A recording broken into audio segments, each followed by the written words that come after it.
पाद मारने वाली बहू। अमृता नई नई शादी करके अपने ससुराल पहुंची थी। उसके ससुराल में उसका पति रोहन और उसकी सास देवकी रहा करती थी। अमृता को पेट में कुछ समस्या थी, इस वजह से उसका पाद कहीं भी निकल जाया करता था और घर वाले भी उसके पाद मारने की बीमारी से बहुत परेशान थे। अमृता लेकिन अब अपने ससुराल में थी और जब भी वो अपने पति राहुल के साथ सोती तो इस बात का ध्यान रखती कि कहीं उसका पाद ना निकल जाए। एक रात वो सोने की तैयारी कर रही थी और मन ही मन सोच रही थी, हे भगवान, वैसे तो मैं बहुत ध्यान रखती हूँ कि मेरा पाद ना निकल जाए, पर अगर सोते सोते पाद निकल गया और राहुल को मेरे पाद की बदबू से परेशानी हुई तो मैं क्या करूंगी। एक काम करती हूँ, बाथरूम में जाके फ्रेश हो आती हूँ तो राहुल को परेशानी नहीं होगी। इसके बाद अमृता राहुल के पास आकर सो जाती है, लेकिन पता नहीं कब उसका पाद निकल जाता है और पूरे कमरे में बदबू फैल जाती है।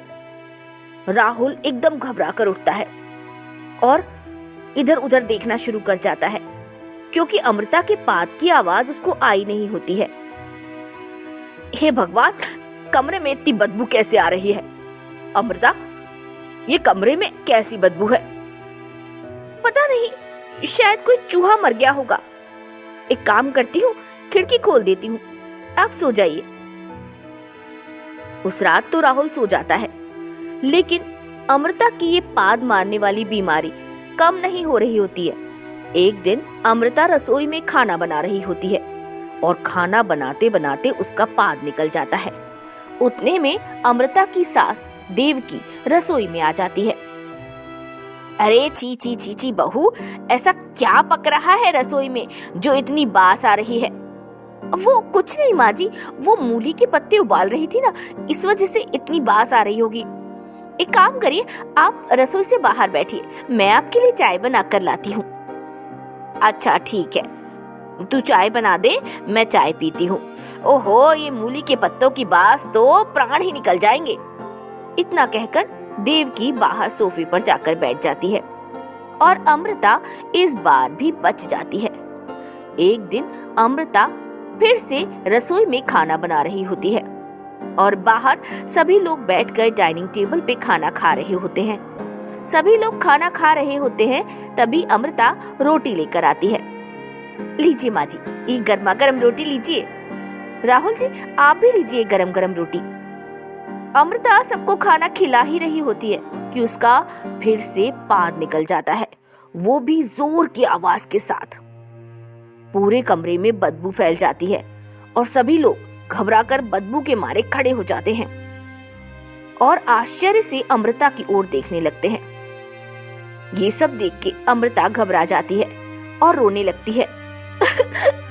मेरी ये पाद मारने की बीमारी, आज तो मेरी वजह से आप सब लोग इतना परेशान हो गए। मुझे ये बीमारी बहुत समय से है। मैं चाहती थी मेरी वजह से आप लोगों को कोई परेशानी ना हो, लेकिन आज मेरा पाद निकल ही गया और आप सब लोग खाते खाते उठ गए। मुझे माफ कर दीजिए माँ जी, मुझे माफ कर दीजिए राहुल। तभी अमृता की सास देवकी अमृता के पास आती है और अमृता से बोलती है, अरे बहू, बस तुझे इतनी सी समस्या थी? ओहो, ये समस्या कोई समस्या थोड़ी है। अरे पाद तो हर इंसान का निकल जाता है और तुझे ये समस्या थी तो तुझे मुझे बताना चाहिए था। हाँ अमृता, तुम ये समस्या बताती तो तुम्हारी समस्या का हल तो हाल हो जाता। मेरी माँ बहुत ही अच्छा काढ़ा बनाती है जिससे पेट के सारे रोग दूर हो जाते हैं। बस तुम 2 दिन ये काढ़ा पियो और फिर देखो।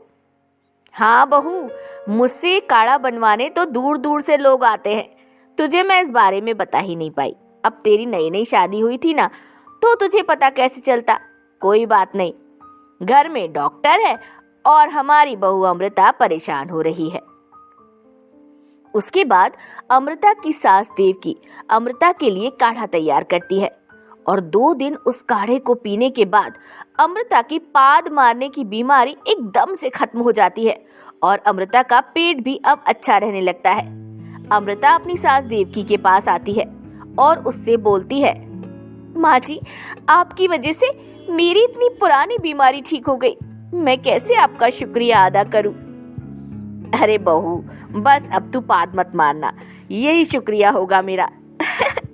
अब मैं ऐसा कैसे कर सकती हूँ माँ जी? आपके हाथ का बना काढ़ा जो पी लिया मैंने। और ऐसे करके अमृता की परेशानी हमेशा के लिए दूर हो जाती है।